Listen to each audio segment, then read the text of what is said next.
بسم الله الرحمن الرحيم. الحمد لله على نعمائه الشاملة وآلائه الكاملة. الصلاة والسلام على سيد الأنبياء محمد المصطفى وعلى آله المجتبى.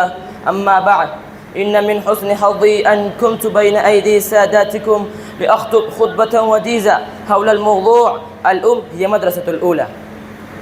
وأريد أن أبين أمام حضراتكم قصة. وكان في قديم الزمان كافلة التجار، وكانت كافلة تسافر باطمئنان وراحة وبكل سرور واطمئنان، وكان معهم ولد صغير أرسلته أمه لتحصيل العلم وانتشار الدين.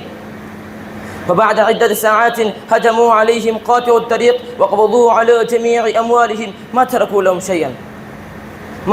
لهم شيئا. وأحد من السارقين جاء إلى هذا الولد الصغير فقال له: يا أيها الصغير، ماذا عندك؟ قال: عندي 40 دينارا. فتحير السارق وقال في نفسه متحيرا: أين لهذا المسكين 40 دينارا؟ فقال له: إلى أين أنت ذاهب؟ قال: أنا ذاهب إلى بغداد لتحصيل العلم وانتشار الدين. قال: هل تعرف أحدا من هنا؟ وهل يعرفك أحدا من هنا؟ قال: أنا لا أعرف أحدا من هنا ولا يعرفني أحدا من هنا.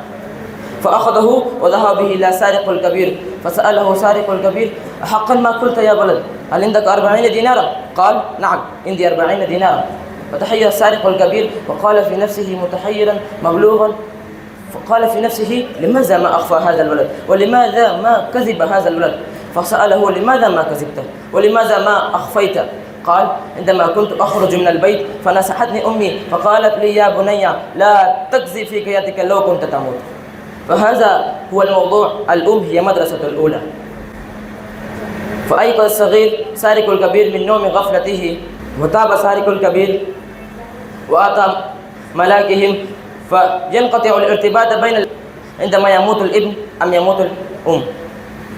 أتعرفون من هو ولد الصغير؟ ألا هو الذي يعرف في جميع العالم، وهو شيخ عبد القادر الجيلاني رحمه الله تعالى. ما علينا البلاغ.